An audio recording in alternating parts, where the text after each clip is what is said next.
సాగే ప్రక్రియ తప్ప ఆగదు అనేది కృష్ణాంజనేయులు గారు తెలుసుకోవాలి. ఎందుకంటే దీన్ని చూస్తున్నాం.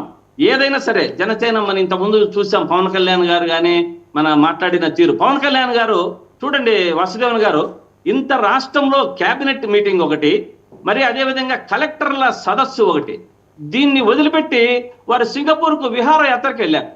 అంటే ఇక్కడ ఎందుకు పోయారన్న అంశాలను పక్కన పెడదాం. నాగబాబు గారికి మంత్రి పదవి ఇవ్వలేదనో లేకుంటే అలిగిపోయారో ఇవంతా కూడా మనకు అనవసరం. వాళ్ళ అంతర్యుద్ధం వాళ్ళు చూసుకుంటారు. కానీ పిఠాపురంలో మాత్రము వర్మగారు చేస్తున్నది 100కి 100 కరెక్టే అనిపిస్తుంది. ఎందుకంటే వారు ఏం చేశారు, పేరుకున్న చెత్తను చూపించారు, పేరుపైన అక్కడ జరుగుతున్నటువంటి విధ్వంసాలను చూపిస్తున్నారు. రాష్ట్రంలో అందరూ కూడా ప్రతి ఒక్కరు ఇంతకుముందు చెప్పారు, ఎమ్మెల్యేలు కూడా మాట్లాడారు అని మన దీని గురించి కూడా. ఆ ఎమ్మెల్యేలు కూడా అసెంబ్లీలోనే మాట్లాడిన తీరును చూస్తున్నాం మనం. కాలువ శ్రీనివాసులు కానీ చాలా మటుకు అందరూ గాను మనము చెప్పినవి విశ్వసించడం లేదు, మేము ప్రజల్లోకి పోయే పరిస్థితి లేదు అని చెప్పి చాలా మంది కూడా మాట్లాడుకుంటూ అసెంబ్లీలో వచ్చారు. కానీ ఇటువంటి తీరును పులికి శ్రీనివాసరావు అయితేనేమి, మన పిఠాపురం వరం అయితేనేమి, వీళ్ళందరూ కూడా ఉన్నది ఉన్నట్లే వాళ్ళు ప్రజల పక్షాన నిలబడుతున్నారు నేను అనుకుంటున్నా. వారు ఏదో పార్టీ సస్పెండ్ చేసినా లేకపోతే వీళ్ళకు పార్టీ సస్పెండ్ చేసినా వాళ్ళకు ప్రజలలో ఆదరణ వస్తుందండి. ఇప్పుడు మీరు చూశారు పిఠాపురం వర్మ గురించి, ఎక్కడికి పోయినా నువ్వు నిలబడు బాబు, పరిటాలు ఆయన ఇది కాదు, ఎవరు మన నాగబాబు గారు కానీ వచ్చినా మరి వచ్చి పవన్ కళ్యాణ్ గారు మీరు నిలబడండి అనే తీరును మనము చూస్తున్నాం. ఇటువంటిది జనసేన గాని గమనించాలి. ఎందుకంటే దాదాపు మీరు కూటమి ప్రభుత్వంలో వచ్చిన తర్వాత మాత్రమే 1 నుంచి 23కు రాగలిగారు. 100% స్ట్రైక్ రేట్ అంటున్నారు. కానీ ఇప్పుడు ఈ మన ఎంపీటీసీ జెడ్పీటీసీలలో మీకే 11 వచ్చాయి. ఎవరు ఏది మాట్లాడుతుంటే అది వారికి కర్మ సిద్ధాంతంలో తగులుతూనే ఉంటుంది.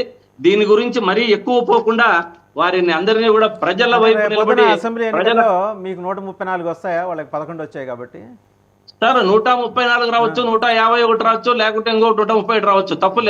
తప్పు లేదు. ఎక్కడ ప్రజలు, అది ప్రజల యొక్క తీర్పు. అది ఖచ్చితంగా ప్రజలు. మీరు ముందు జనంలోకి రండి సార్. మీరు ఎంపిక చేసిన వాళ్ళతో మాట్లాడేసుకొని అదేదో మేము అద్భుతాలు చేసేస్తున్నాం అనుకుంటే మీరు పెట్టుకుంటారు. ఆ ఫీజు పోర్ అంటారు, 70 సార్లు పోస్ట్ పోర్ అయింది.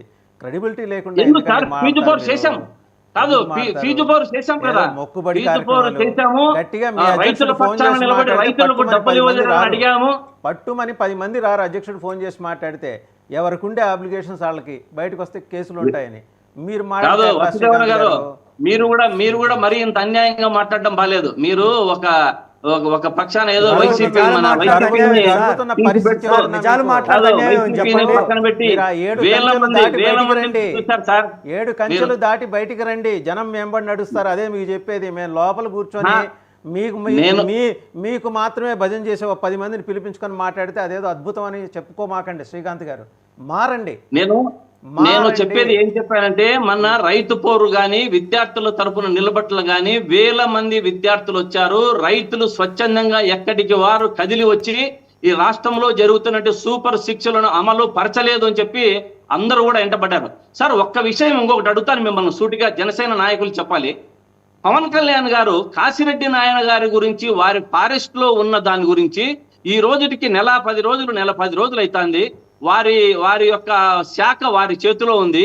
ఎందుకు సార్ ఒక్క నుంచి ఈ సనాతన ధర్మము ఊగి చెప్పేవారు ఎందుకు దీని గురించి స్పందించి ఈ రోజుకి కూడా మాట్లాడలేదు అని అడుగుతున్నా. ఈ రోజుకి స్టిల్ టుడే కూడా వెళ్ళిపోయారు సింగపూర్కి. అక్కడికి పోయి సింగపూర్లో ఏ గుడి మెట్లు కడుగుతున్నారో మళ్ళీ సనాతన ధర్మాన్ని గురించి నాకు అర్థం కాలేదు.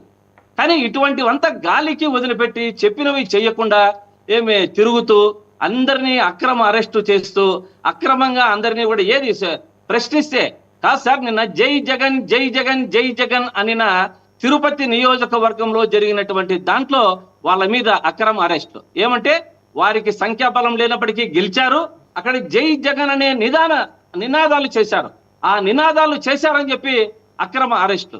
ఇది చాలా ఎక్కడికి పోతున్నాం అనేది ఇది చాలా తగదు. వాసుదేవన్ గారు, ప్రజల పక్షాన నిలబడతాం, పోరాడుతూనే ఉంటాం. ఈ సూపర్ 6లు అమలు అయ్యేంత వరకు మా పోరాటము, వైసీపీ పోరాటము ఆగదు అని తెలియజేస్తున్నారు. సూపర్ 6 వాళ్ళ చేత అమలు చేయించి మళ్ళీ ఆ ప్రభుత్వం వచ్చేలా చేస్తా ఉంటారు. ఓకే సార్, ప్రభుత్వం వారు వచ్చినా మేము వచ్చినాం కాదు, మేము అల్టిమేట్ గా ప్రజలకు న్యాయం కావాలన్నది మా ధ్యేయం. రైట్. నాగార్జున గారి దగ్గర కదా, దాని మీద పోరాడతాం. నాగార్జున గారు, న్యాయం కావాలంటే మీరు నాగార్జున గారు ఇప్పటి వరకు మాట్లాడిన అంశాలు ఏవి మీకు సంబంధం లేనివి. మీకు సార్ సంబంధం అసెంబ్లీకి రమ్మన్నారు. ఉంటాను వాసుదేవన్ గారు ఇంకొక విషయం చెప్తా. మన చంద్రబాబు నాయుడు గారు 3 ఏళ్ళు అసెంబ్లీకి రాకుండా కూడా జీతాలు తీసుకున్నాడు, గుర్తు పెట్టుకోవాలి మీరు. అసెంబ్లీకి మీ చంద్రబాబు నాయుడు గారు కూడా రాలేదు అసెంబ్లీకి, కానీ జీతం తీసుకున్నాడు. జగన్మోహన్ రెడ్డి ఇక్కడ జీతం తీసుకోలేదు, గుర్తించాలి.